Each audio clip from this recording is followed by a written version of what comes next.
Garland just announced the appointment of a special counsel to avoid probe the Biden classified documents, which is just further will add to the hurricane here in Washington, D.C.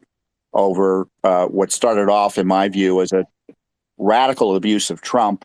They threw out the rule book to go after Trump, and that rule book no longer protects Biden, who did things arguably worse than Trump is alleged to have done, even under what I think is their fake theory of the case. Well, this is why they appointed a special counsel to mitigate the lack of confidence in the fair administration of justice in this area.